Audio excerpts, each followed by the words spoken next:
Hi, this is Sarah Ann Williams, and you're listening to Beyond the Fandom. Sup, bitches? Tifa here. Do me a solid and listen to Beyond the Fandom, eh? You obviously did something before voice acting, and that's kind of what I'm curious. What was it that you were doing before you started doing the voice acting?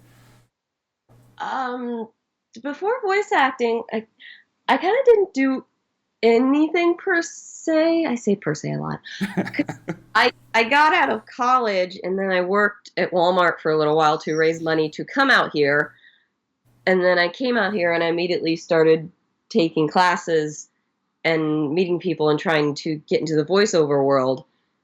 I did a lot of other freelancing on the side to sort of help myself monetarily because I didn't want to put the burden on my parents all completely. Right, right. Like I did all sorts of stuff. I did like hospitality crap with this one company that sort of just hired people for small instances. Like I remember being a extra body for the Disney 23 convention. I worked at a grocery called Fresh and Easy for a little bit, but that didn't last terribly long. I was a hostess for a brief day or so, but then the lady I was supposed to be replacing never actually left, so they couldn't keep. I I transcribed for a little while, which was mind-numbingly boring. Well, I can imagine. So I was kind of doing a lot of stuff as well as trying to get my voiceover going. So Well, what made you want to be a voice actor? Was it something you wanted to do since you were younger, or it just came across your path one day and seemed pretty interesting? um, I was an anime nerd, and I was that little girl who ran home in second grade to go watch Sailor Moon, which was why I was aware of it. And it's anime that made me aware of voice acting as a thing because I didn't really understand that there were people behind the cartoons until I was a big anime person. I was like, oh wait, there's Japanese actors too, and Right, looking right. at all of that. I don't really think I grasped that it was a job until I was in high school, and then I was sort of in high school not really sure what I was going to be doing with myself. The only thing I was good at was playing clarinet, and even that I was sort of like not passionate about. I enjoyed it, but I wasn't passionate enough that I think if I'd really gone for it, I probably would not have lasted. Right, right. And it was sort of around that time I sort of was like, I really like anime, and I'm really into like voice actors and all that stuff now, and I'm like, I wonder if I could do that. And, I kind of had to get off of the purely just anime kick because voice acting as a career is not just anime dubbing. There's a whole lot more to it, and I had to learn that. Right, and that's something that people often forget, I believe, is that I mean the voice is the biggest part of it, but it's still acting. There's a lot of theatrics involved in it to kind of get into that role and produce the voice that they want to hear and things like that. Well, more than that, it's that in the end, this is a job, and it would in terms of supporting yourself, and especially when you're doing it in Los Angeles, in terms of supporting yourself and making sure that you have a roof, you have food, Right, right, bills, you do remember that this is a job, and it's all well and good if you get to do the fun stuff. Like I love it's so much it's so great to be able to be paid to do stuff like, games and anime and cartoons, but it's like in the end, in terms of being a responsible career person, that's not a phrase that's right, but um, it also behooves you to make sure that I am trained and well versed in commercial work, right, in promo work, in audiobooks, in industrials, like maybe the stuff that doesn't on the offset to the fans look quite as exciting, but it does pay the bills. Like right, right. commercials pay so well. They are probably still hands down the best money you will get. And you're not going to get famous for doing commercials. The fans aren't clamoring to be like, "Oh man, the person in the Jamba Juice commercial. Oh my gosh," but a lot of those people aren't known, but they are talented, well-working people who are making fantastic careers. And some of them don't. There's a lot of voice actors that purely stick with that because again, it's great money, and Right, they're right. insanely talented too. Because commercials are a different kettle of fish, and they're they can be very difficult sometimes. Surprisingly so. You But know, yeah, sometimes it's a purely thing of like, oh, I got this audition, and like, well, it's good money. I should probably do that. yeah, I think a lot of people don't realize that we watch the anime, we play the games, and we connect with these voice actors and we follow their careers, but um, they're not always getting the jobs, and the jobs don't always pay well. A large part of the industry where the pay comes from to keep the bills, in check and keep the lights on, is from commercials and doing, promotionals and narrations and things like that. It's not always the show that's going to get you the big check. Yeah, I mean, thankfully, I am doing fairly well, so I have the luxury to be like, and it's that thing of the luxury when I have time to when I have the schedule open, and I thankfully do. So I'm still doing well, and my schedule is open enough to be like I can take the jobs that look fun, but maybe won't quite pay me as enough because. I mean, it is common knowledge by now that unfortunately anime is one of the lower paying voiceover gigs you can get, even though it's one of the most technically difficult, and that sucks. Right. But I love doing it. But there are certain times, especially if you're a very busy actor. Thankfully, if you're lucky enough to be one of those people who is busy, or your schedule is a little clogged, there does come that responsibility thing again, where you're like looking at your schedule and being like, well, shoot, I have I have two clients wanting me on this day, and it can only be this day, and it's for either this lower paying gig or it's for a gig that could probably pay my rent for 2 months. Right. Responsibility wise, you may want to do the funner, lower paying gig, but you should probably also, especially have an agent who's like telling you like you should take this, you need the higher paying job. Like your agent will probably want you to take that too. Like Right. you may have to make a sacrifice there and be like, yeah, responsibility wise and bills wise, I need that higher paying job right now. Yeah, definitely. Yeah, I can see that because, like you said, you got to pay the bills. As much fun as it could be to play a character on a series, you got to pay the bills first. You got to have food to eat. You got to have lights on, all that good stuff. I mean, not just that. I don't have to worry about this, but there are many voice actors who have families. Yep. And you better believe they're going to automatically be like, no, I need to take the higher paying job. Right, right.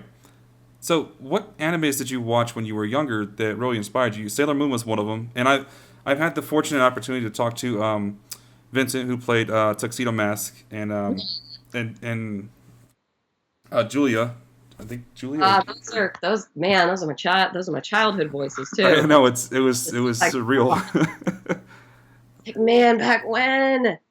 But yeah, Sailor Moon was definitely a really big one. Like I was like some of the first things I watched, I was watching like Slayers and Revolutionary Girl Utena, which I totally trolled on because I purely bought that because the front of the box literally was like from the director of Sailor Moon, and I'm like, oh, I love Sailor Moon. I love this too. It's gonna be all like that, and I was just like, what am I watching? This is not Sailor Moon. I loved it, but I was just like, this is not Sailor Moon. Not like Sailor Moon at all. I was confused as a child, but I didn't really care. I was sort of at that wonderful stage where I was just fascinated by anything anime related. So I was just like, I'll watch it anyway, but I don't know what's happening right now. It's very confused. So And that that unfortunate time in 80s 90s anime fans life too, where you kind of took what you could get because you weren't getting a lot. right, right. It was still a new concept here in the states, and it Yeah, took time to grow. I feel like Principal Skinner right now, just that the person is like, oh, you new anime fans, it's so easy. You can find hundreds of choices now. And back then it was sort of like, well, if you were lucky and had a really nice video slash DVD store in your area, you could find maybe 20 to 30 choices. Yeah, or go down to like some of the old stores like FYE or anything like that, and the It would malls. you'd be paying 20 to 25 bucks a pop. Hmm. And since we were still just getting into DVDs, most of the time it's VHS tapes, and then you had to decide, well, do I want the sub or do I want the dub? Yeah, exactly. And the sub was going to cost you an extra $5. Yeah. How far we've come now. It's right there on the internet with things like Crunchyroll, or Netflix shows all their anime, It's like not only that, you pay like $8 and you get everything. everything, anything you could possibly watch. Tape by tape. And Right. like 4 episodes a pop. It's like, Yep. oh great. So if I want this whole series, I need to pay, let's say 24 episodes, 4 tapes. I'd be paying like $60 for 24 episode series. Yeah. I don't know. That's still sort of comparable, I suppose, but at least now you get like a shiny Blu-ray with like a bunch of extras and really nice quality and stuff. Yep. So you went out there, you picked up a couple side jobs, you worked on getting your career going. When and how did your career in voice acting actually start? Uh, there was I can't really pinpoint a start. It's more like a snowball. It's a very slow. I mean, my story is probably different from some people who.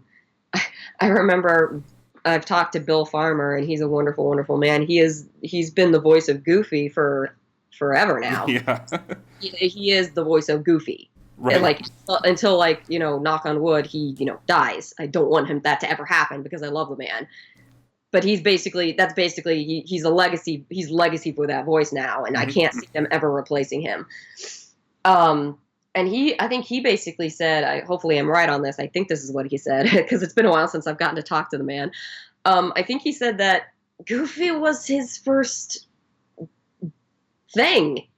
Maybe not his first like voiceover thing, but like his first thing of note. Right. And that's a hell of a first thing to get because once Yeah. you're with the Disney crew, as long as you're set.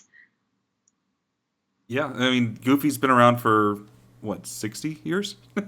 50? Dude, that's not so much a snowball as sort of like kicking down the door. I'm in. Right. Like That's for me, it's been more of a snowball effect where I sort of like, okay, I get things, and slowly but surely, I get more attention, I get more people taking notice, I get into more studios, and right now as I said, I'm doing pretty well now. I finally have a very good agent, and I'm getting constant auditions, and yeah. yeah. So, and you've had a lot of roles. You've been doing this for a while, and you've got something I think like 90, at least 90 credits to your name. Oh, 90? Someday I'll get that little notification to the voice actors being like, you've hit 100 roles. It's like, oh, but finally. but there are a lot of significant roles in there. I mean, from video games to anime characters. Which one do you think is probably one of the most important characters to you? I definitely think Jinx from League of Legends Hmm. probably is what put me on the map a little bit, which I was not expecting at the time because I didn't realize she was going to blow up the way she did. Right. So that was a thing. Um, I think in terms of just personally, I still love Natalia from Witch on the Hundred Knights. She was Hmm. my first lead in a video game, and I adored her.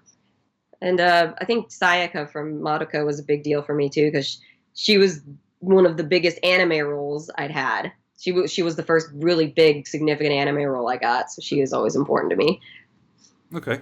And I'm curious. I mean, I'm a Sword Art fan. I love Lisbeth, and then Final Fantasy is one of my huge ones as well. And I love the abridged series, and you get to play the voice of Tifa, which is you're phenomenal. It's hilarious. So I'm just wondering how you got that part. That was funny. I was randomly because I'd been a big fan of DBZ Abridged Right. for ages now. I mean, me and my roommate talking the quote to each other all the time from that. We were always watching it, and I don't get to see him too much because we're all so busy. But um, I know Little Karibo or Martin, Hmm. who I occasionally get to see at get-togethers, and I've tabletopped with him once or twice whenever we still a group for that. And I randomly get a Facebook message from Tagahata saying, "Hey, it's I don't know if you know me. I'm from Team Four Star. Little Karibo says you're a big fan," and I'm like, yes, I am. I was just like, oh my gosh, what's this? Right. It's like we were chatting and he's like, so we have an upcoming project and we'd like you to read for it. I was like, yeah, of course, I'd love to work with you guys. So it was for Mission Abridged, Yeah. and they gave me two. I think it was Tifa and also Eris's mom. They wanted me to read on, so I read for both, and they called me back for Tifa. And I love this story. I did my callback. I didn't do my callback the way I did my audition. I borrowed a friend's whisper room for the callback because Taka wanted to Skype in live and sort of direct me on it. And Hmm. I thought it'd be better because they had a nicer setup and could actually pipe his voice into headsets and whatnot. That would be great because I couldn't do that on my current setup at the time. Hmm. So I had my friend Ed sort of engineering slash just keeping an eye on things, and he was being a smart ass as Ed is prone to do. Mm. And at one point, I finally got a little fed up with it, and I say to Takahata, Taka, can you just give me 1 second? And then I shout at Ed, Ed, shut the f- up! And Taka later tells me that was the when they decided to cast That me. was the Tifa they're looking for. I went into Tifa mode for a brief and was like, yep, there it is. I love Tifa. The attitude that you bring to it. The writing is great for the whole series, but just Tifa in general, walking that line between having the heart but also having the attitude it's hilarious. Yeah, I mean, I always make sure when people are like, it's like you were great as Tifa. It's like, well, a bridge Tifa. There's Yeah. there's a Yeah. canon Tifa. I'm just a bridge Tifa. I do not want to step on anybody's toes in that sense. Right, right. Well, with the remake, and I don't know if they're casting the voices for that, but I don't know. Maybe there's always a possibility. Oh no, no, I mean, I would assume they would get back the Tifa they've had already. I mean, they've got a Tifa from Advent Yeah, Children. Advent Children. Was she in Crisis Core? I didn't get to play Crisis Core. I only played part of it. I don't remember. Crisis Core, and if they isn't she in Dissidia? I think they have her in. Yeah, they have a legacy person for Tifa already. I would assume they would like with bringing back Corey Burton and Barrett for the remake. I would Right, assume right. they would bring back all those people because it's like no, but you've got your voice actors for those main characters. I mean, it'd be Yeah, cool if there's like someone who's never voiced in the main in the. They didn't bring back everybody for Advent Children, so it's like some down the line that'd be cool to audition for. But yeah, no, like Diva has a voice. well, we've got the two voices. We've got the original. We've got the bridge version. So, are there any characters or any roles that you might regret doing or not doing? Uh, not really. I mean, I have instances where I feel like I was sort of miscast, Hmm. but usually that takes care of itself, or I just sort of am like, or it was for something like that really isn't going to see the light of day outside of like. I mean, I've done cases of like mobile games that only like end up in China, but for some reason they wanted English voices for. Huh. And there's cases where I'm sort of like, I don't know if I really fit this, but I guess it's okay because it's a mobile game and it's just little sound bites, whatever. Yeah. And and no one really ever knows what it like. If I posted like I was the voice of this, people will be like, What's that? yeah, it really wouldn't get any attention. So. Is there a particular character type that you prefer the most, or maybe associate yourself with the most? I don't know. I get cast as crazy a lot. I don't know. I do enjoy it though. It is kind of fun. That's I gotta don't be know. Sometimes it's nice to be just like really, what's the word? Brisk, brisk. whatever, uh, and just sort of. I don't give two craps about anything. right, little abrasive. Sometimes I do like being abrasive too much. I think it's because I'm not. They did the abridged series for Sword Art, and did anybody ever reach out to you about maybe come back for Liz, or is that like a conflict there because you voiced the actual character? Yeah, there's definitely a conflict there. Ah, okay, okay. I would outright have to decline that, like, because because it's sort of it's a hard line, like because I'm official dub voice Liz, and Right, I can't really do that with a fan project. right, right. I have people be like, "Can you play drinks in this little thing I'm doing?" It's like I really can't. Ah, okay. I Yeah, really can't in that case. yeah. I guess I see that, and I understand. There's got to be a conflict there, I'm sure, because you're under a contract, I'm sure. It's yeah. It depends sometimes. Like I know when I was doing like stuff with like for Peacock for like Skullgirls, they actually were having us like do, uh we helped out with the Kickstarter by offering voicemails and stuff like that in character, and like it depends. Huh. Like I definitely kind of can't with characters that I am the official voice of. I probably would upset somebody. Yeah. And I don't want to do that. I like working with my clients. Oh yeah, definitely. And you go to a lot of conventions for the anime and the gaming community. When you go to these conventions, which characters do you find have the most fans? Jinx, definitely. I see a lot of people coming by with Sayaka Miki stuff, sword art stuff. I think those three mostly are the really popular ones that people are fans of. Okay. And do you have any interesting, great memories from any of the conventions you've attended? Anything that's really stuck with you? Um, just a so it doesn't really count though because it wasn't a convention thing. It was like a thing that happened afterwards. Oh, well, that works too. Like, no, I don't know about that one. I don't know if that one counts. I'm trying to think because in general, I just always have nice times at conventions. There's a lot of nice people. Trying, I started to think like I was so happy at Anime Week in Atlanta when I went last because I have in my life I have one ship that I really really really am into. One. Okay. Like it is my OTP. But like I have one. Like don't get me like I'm not because otherwise I'm not much of a shipper, to be honest. Right, right. I became aware of that concept, I think, with the whole Avatar thing, and I was like, oh, is that what they call it? Like, it's like I didn't realize people were so vehement about it, but because every so often I'm sort of like, I wonder if those two characters will get together. That'd be nice. But normally I kind of go with what is supposed to be canon.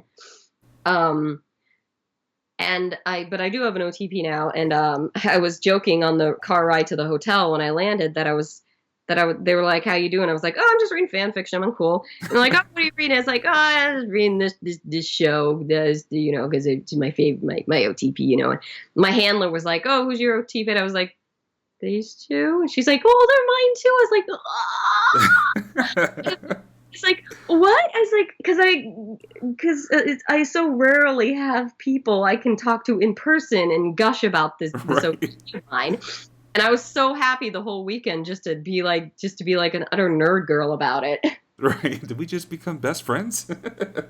So happy. Like I've never been so happy about that. It's a little thing, but I was like, yay. I was a happy camper. So you've been at this for quite a few years now, and you've built a good career out of it. And I'm just wondering, do you have any advice for people who are just starting out or who want to get into voice acting? I would say acting first and foremost. If Hmm. I mean most cities, most would have some kind of local theater stuffs going on, and if you, I mean, I grew up in Indiana, and if you go down, like I didn't realize it at the time, and I kind of should have, but we have a fairly, even in Indiana, we have a fairly healthy theater base down at the Indiana Repertory Theater in downtown Indianapolis, and they do offer classes. So I assume most cities, most areas, if you can find a theater, and they usually offer classes and stuff. Okay. And do you think that on the basis of getting an acting foundation, and this is just something I'm curious about, do you think that theatrical on-stage acting is more impactful to a career in voice acting, or as maybe something that's more Hollywood on-set type acting? I would think It, that theatrical, because of the projection, and having to animate and project your voice, would probably be a better um, foundation or background for the voice acting part. um, I think it wouldn't hurt, but I know that I know there's several voice. There's probably, I'm pretty sure there's plenty of voice actors who haven't had that kind of training. Hmm. I don't think it hurts. I think, I think learning. someone who hasn't done this enough. I think learning all kinds of styles of acting is good because there's a lot of different kinds of voice acting to be done. Anime voice acting, ADR voice acting, is a different type of acting than the acting they're going to ask for a Call of Duty game. Right. And conversely, it's going to be different from the type Call of Duty, which is, very grounded, very realistic, gritty kind of, not gritty, realistic, grounded acting is, again, a different style of acting than what they might want, what they're going to want from a Lord of the Rings style game, which is going to be more theatrical, going to be more Shakespearean. So it's not just one. So it's actually, there's like, I've seen copy where they're specifically like, we'd like something, we want the acting style to be theatrical. Or they're like, we want it to be very grounded. We want it to be very real. Like, it's all different types of style. And then there's cartoons, which, they were, the cartoon style. So Right. that style tends to shift as the years go on, because sometimes cartoony takes a little bit more of a realistic turn. That's a whole different, because the styles between cartoons even are different. Like, your Adventure Time style of acting is different from your Avatar style of acting, Right. Right. which is different from your SpongeBob style of acting. Yeah. So they're unique in their own requirements, I guess, of what you can bring as far as the voice is and what they're looking for in that personality and how you bring the character to life. I mean, it doesn't. I would definitely say, like, getting theater training would definitely not hurt. It would probably only help you, because yeah, it does behoove you to learn projection and learn how to technically control yourself. And I mean, for there are other ways to get that knowledge, but I mean, I feel like in terms of getting gigs and surviving in this profession, it's a numbers game. It's all a numbers game. Luck is a very big part of it. hmm, And it would only behoove you to do everything you can to get all the knowledge and all the experience and all the skills you can to push those numbers in your favor. okay, so try Like, and dip your toes into as much as possible. yeah, I mean, there was a reason I've taken 2 years of dialect training, because it opens up more auditions that I can do. Yeah, Like, again, that's just mhm. turning the numbers toward my favor. It's like, give myself more chances, give myself more opportunities, so more of those darts I'm throwing at the wall stick. Yeah, that's true. I think that's something that's probably overlooked as well as the dialect training, being able to, mimic and copy different accents and different languages too. It could give you an advantage in the industry as well. Yeah, and I like it. I I can't say I'm great at it, even after 2 years. Part of that is my fault, because life has been crazy and I haven't been able to practice as much as I'd like to. It's all about practice, and I need to do more. Hmm. But I know without a doubt that I have a leg up on people who have not had this kind of training, who basically will be like, because sometimes it's like, oh, I'll just watch a quick video on YouTube and get a feel if it's like, might work for a few people who have that natural inclination and can just do that. Right. I'm not, which is why I needed the training. I do have friends who can just pop it out of nowhere, and I'm just, how do you do that? But I mean, this is what my coach told me. It's like, you have a leg up on the people who are just pulling it out of their butts for the most part, hmm because you know where these shifts are coming from. You know where they need to be applied. Right. You've had the training on it versus someone who's just coming in and mimicking and copying what they've heard before. I mean, yeah, it's definitely been a boon. It was definitely money well worth spending, and something I would like to continue doing, because another part of me was also that I would like to have some respect for these accents and these cultures, and I Right.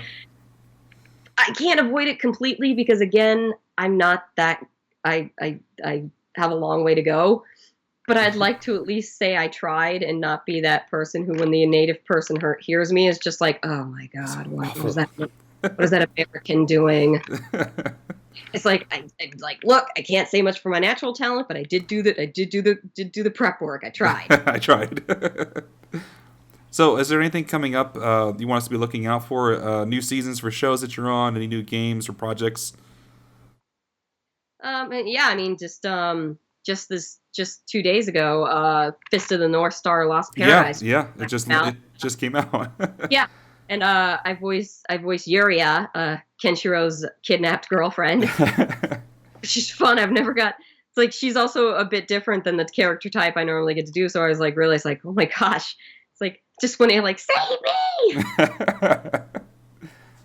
So that was cool. It's getting really nice press too. It's like to the point that I'm like, I haven't had a new game in a long time to play, just because I don't have as much time as I would like to. But it looks sort of like the type of game. It's like I haven't played it, just a fun beat 'em up, run down, open worldy thing in a long time, and I kind of want to play it. So I might be grabbing that because it's been a while since I've had a game. I haven't played a game in a while. Well, I may have to shove it off till November because it's October and I got some scary games I need to catch up on. Yeah, My that's it. I backlog didn't even think scary about that. is very big right now, and I need to catch up. I didn't even think about that. Being that you've voiced, I mean, you've done a lot of video games. How many of your games have you actually sat down and played, and what kind of games do you really like? Obviously, October is scary month. I'm doing my scary games as well. But is there a particular type of game you like, or what games have you voiced that you've played and enjoyed? I played through Witch and the Hundred Knight twice because they released it twice. Yeah. Um, it's tough because I only own a 360, but I don't own a lot of the new stuff. Though my roommate owns them all, so I could just play it that way. There you go. But again, it's like time sucks away my ability to get to play games like I used to. Yeah. Um, yeah, I don't know. I don't get to play a lot of the stuff I'm in because I didn't have the system for it. Hmm. And a part of me also is like, doesn't usually like I'd be buying them for a system I don't own. So if I don't live with my roommate at some point, I have to buy the system myself. So I'm wary to do that unless he's willing to like pay for it. Can't really ask that Right. because Do a you, lot of a lot of the games I play are like PS4 games. Though now that once I get to the gumption to I can get a lot of the games I'm in on Steam now, which is really nice. yes, Steam is awesome. At some point when I have more time, though, also a lot of the games I'm in are JRPGs, and Yeah. JRPGs are a huge Yes, they time. are. Like I used to play. Don't get me wrong, I love them to death. I love JRPGs. I just don't have the time I used to. I used to be able to sit down and crank out a 50-hour to 100-hour JRPG when I had that time. Been a while since I've had the time for it. I mean, yeah. Speaking of stuff, like I know Valkyria Chronicles 4 just came out too, and I'm Hmm. I'm one of the bad guys, Chiara Roshini, and I'm one of the units you can recruit, Lily. And oh yeah, Dragon Pilot came out too. Which I play now, voice now, and I love her to death. She's my prickly baby. Yeah, I just saw that the other night. I need to sit down and watch it. I'm probably gonna put some time into watching it this weekend. But I mean, yeah, games I like. I love horror games. I love those are probably my favorite types of games. And as I said, I've been, I've been sitting on Alien Isolation and The Evil Within for like ages now, and I really, Me too. I've played all the way through Evil Within, which is a really confusing story, but a great game. But Alien Isolation, I just that's a lot of time to put into it. I want to, but at the same time, it's like I know it's a 16-hour game probably, and we're gonna get to it though. I have my channel. We're gonna get to it on there. and I might have to beg my roommate to buy Resident Evil 7 so I can play it. I was just playing Is that that last night in VR. It's insane. I've played it before regularly a couple I times, don't think but we're gonna do it in VR. We don't have VR, and even if we did, I don't think I'd want to because I think that's just too much of a gimmicky distraction that I don't want to bother with it. it's pretty smooth though. I gotta say, the game was definitely designed with VR in mind. I did get nauseous the first time I played it, about an hour into it, but the second time I went a little bit further, and it plays really well. It's a weird, exciting experience to be inside of it. Actually, just I catch myself a lot of time just stopping and looking at stuff. Just looking at the walls, looking at the piece of wallpaper that's falling off, or the cracks in the boards. It's pretty amazing. I mean, I remember back when my very first horror game was Fatal Frame, Oh yes. and I distinctly remember that was one of my weirdly enough, one of my favorite aspects of the game, and that's one of my favorite aspects of horror in general, was with that camera. You could just sort of go into first person mode and just like start looking at everything. Yeah. And I didn't realize until I thought about it later as that 12-year-old kid. I was doing that. I was just looking at everything. Yeah. I was like looking at curtains. I was looking to the point I was looking to the point that the game would punish me and send a ghost after me for dragging my feet too long. So you need to progress. Go further. That's my favorite aspect of horror is the exploration to the point that I get very very pissed off when they mess with that. Yeah. That's why I rage quit Haunted Ground. I love the fact that you're really into the horror gaming. That's something that's I know my audience loves it, and I personally love horror games. That's my favorite.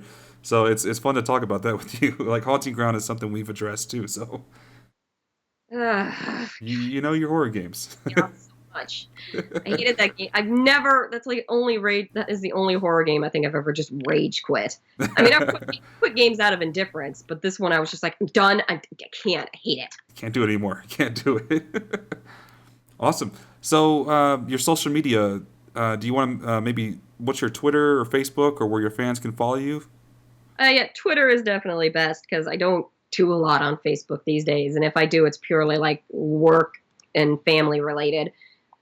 Because I keep my Facebook. I keep my Facebook to friends and family. Right. Twitter Right. is I'm very active on Twitter. It's at Sarah Ann Willia. I didn't get the MS at the end of Williams, and Ann has an E in it. Yes, Anne has an E.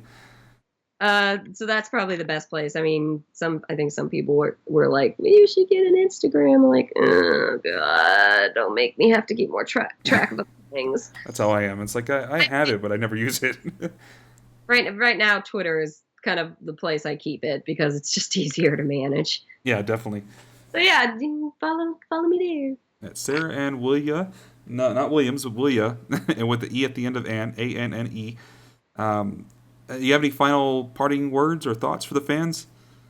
No, I just I mean, thank you to anyone who, follows my work and appreciates it, and yeah, keep you guys posted. All right, perfect. Well, thank you for your time. I appreciate it and taking the time out of your day to talk and answer some questions here and share some stories. It was a lot of fun. Thank you.